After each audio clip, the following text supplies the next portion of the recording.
السلام عليكم داوديال kusoo dhawaada Seto Academy iyo barnaamijkii ila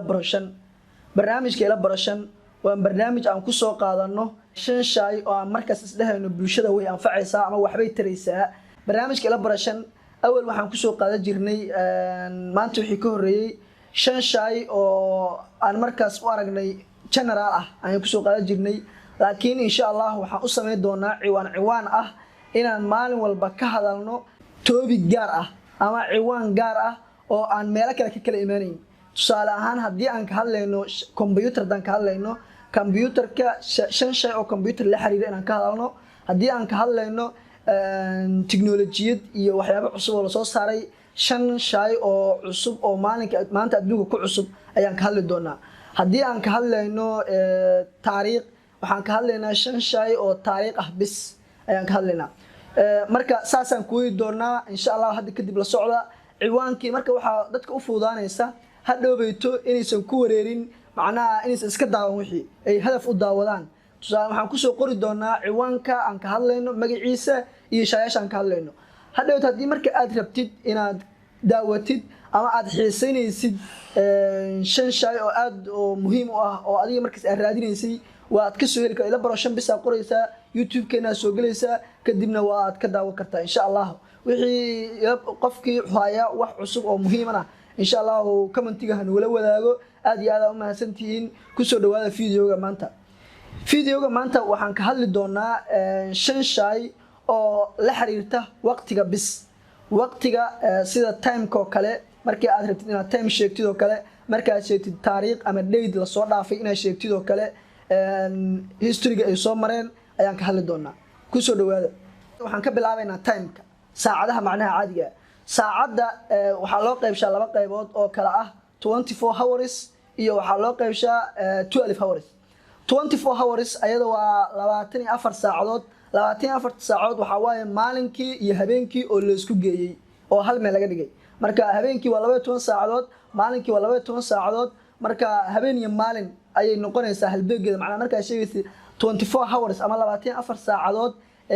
maalinkii habeenkii adhaysa sidoo kale waxa jira 12 hours marka labay leedahay waxa la yiraahdaa PM iyo AM marka waxaan rabaa inaan ka hadlo labada erayga ugu horeeya oo maanta ka hadli rabo waxa waaye AM xagay gasha maxay u taagan tahay AM waxay horta u taagan tahay Anno Meridian waa erey Greek ah oo dadkii Greek laga soo gaaray Anno oo ah macnaha after iyo Meridian oo ah macnaha time-ka ula jeedaan macnaha ay ula jeedaan xilliga dambe ama xilliga hore macnaha time ay ula jeedaan marka Anno Meridian waxay markii la joogo marka PM iyo AM labaduba waxay leeyihiin dayguna wuxuu leeyahay PM iyo AM night-kuna wuxuu leeyahay PM iyo AM marka night-ku habeenkii AM iyo PM 2 hours waaye 6 hours waa AM 6 hoursna waa PM marka 12 saacadood saacada hore lixda hore oo wixii ka horeeya 12 habeenimo ama 6 saac habeenimo wixii ka horeeya waa PM wixii 6 saac habeenimo ama 12 habeenimo ka dambeeyana waa AM waa habeenkii marka la joogo maalinkii marka la joogo wixii ka horeeya 12 duhurnimo waa AM wixii ka dambeeya 12 duhurnimona waa PM marka waa isdhaafsan yihiin habeenkii qaybta hore waa PM maalinkiina qaybta hore waa AM habeenkii qaybta dambe waa AM maalinkii qaybta dambe waa PM marka AM waxa laga soo gaabiyay Anno Meridian oo ah labadaba mid u isticmaashay hadii aad maalin joogtid waxa dhahaysaa before noon ama before noon oo ka hor before midday ama maalinka dhaxbartamiis intii ka horeysa hadii aad habeenkii joogtidna Anno Meridian waxa u isticmaalaysaa after midnight oo ah habeenka qaybtiisa dambe before-na waxa macnaha waxa laga soo gaabshay PM-na waxa laga soo gaabshay post meridian oo ah ayadana cagsigeeda hadii aad maalinkii joogtid waa qaybta dambe ama after midday qaybta dambe ee maalinkii hadii aad joogtid habeenna qaybta hore ee habeenkii marka waxaan u maleynayaa post meridian iyo Anno Meridian oo loola jeedo habeenkii qaybtiisa hore iyo qaybta dambe maalinka qaybta hore iyo qaybta dambe sida loo xisaabsho waa ila fahamteen okay waxaan u gudbayaa sanadka waxaa maqashaan laba tirsiya maqashaan oo sanadka miilaadiga ah aan ku jirnaa sanadka miilaadiga ah waxaa maqasheen AD iyo BC marka AD iyo BC waxaa loola jeedaa sida waxa laga soo gaabshay AD waxa laga soo gaabshay Anno Domini oo ah dhalashadii Nabi Ciise markuu dhashay wixii ka dambeeyay dhalashadii Nabi Ciise hal sano markuu Nabi Ciise jiray wixii ka dambeeyay hal sano markuu Nabi Ciise jiray ayay bilaabatay AD marka ka soo bilaw dhalashadii Nabi Ciise markuu hal sano jiray dhalashadii Nabi Ciise wixii ka soo bilawma ilaa iyo maanta oo 2019 ku jirno waa AD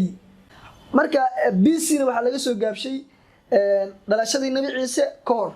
oo ah before born of Christ markii dhalashadii Nabi Ciise koor marka dhalashadii Nabi Ciise koor hal sano markii Nabi Ciise oo jiray ayaa wuxuu ku ekeed BC marka hadda markii lagu yiraahdo 2000 ama 2000 oo AD markii lagu yiraahdo waxay u dhigmataa 1999 ee sanadkan hadda aan ku jirno miilaadiga meesha ay u kala duwan yihiin macnaha miilaadiga iyo AD-da waxa yar ay u kala duwan yihiin waxa waaye dhalashadii Nabi Ciise hal sano markuu Nabi Ciise jiray kadib ayay bilaabatay AD-da dhalashadii BC guna maalinkaas hal sano markuu Nabi Ciise jiray ayuu ku ekeed BC guna marka halkaas sano difference-ga ah oo Nabi Ciise uu jiray tan ay ku ekeed tan ay ka bilaabatay ayaa laga jaraa macnaha marka hadda waxa la AD waxay ka soo bilaabatay dhalashadii Nabi Ciise halkaas sano difference-ga u dhaxeeya waxa waaye AD iyo miilaadiga BC-na waa wixii ka horeeyay marka waxa jira erayo kale loo yaqaano oo la yiraahdo common era waxa loo jeedaa sanadkan hadda macnaha miilaad AD-gi wixii ka dambeeyay common era marka waxa loo jeedaa sanadka la isku raacsan oo wixii Nabi Ciise ka dambeeyay ila taariikhda aan ku socono waa BCE ayaa loo yaqaan BCE oo ah before common era waxa lagu kala saaraa marka common era iyo waxa loo CE iyo BCE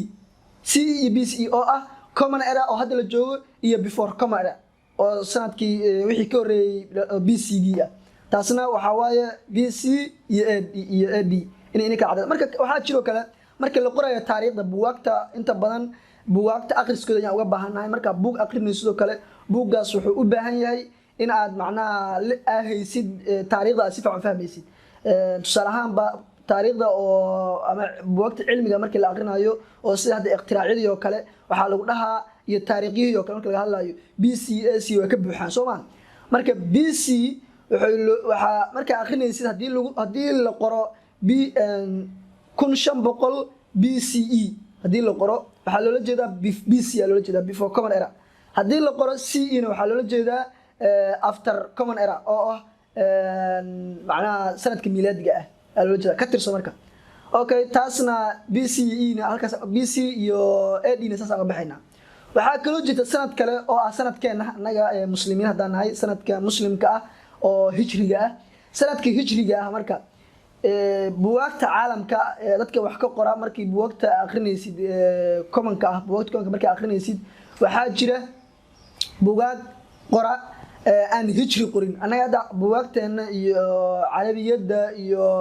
dhinacyada kale waxaan ku qornaa hijri aan ku qornaa Soomaa HIJ aan ku qornaa Soomaa HIJ anaga aan qornaa laakiin buugaagta caadiga markii laga hadlayo ay gaalada wax ka qorayso hijriga wax ka qorayso waxay qortaa AH na waxay ka soo gaabsheen era hijriya macna era hijriya xilliga hijriga ay ka wadaan era markii loo jeedo waa xilli era hijriya oo ah macna ay ula jeedaan hijriyada hijriguna wuxuu ka soo bilowdaa 1622 miilaadiga oo ku beegan markii uu ka soo hijrooday Nabi Maxamed sallallahu alayhi wasallam magaalada Makka oo u soo jeeday magaalada Madiina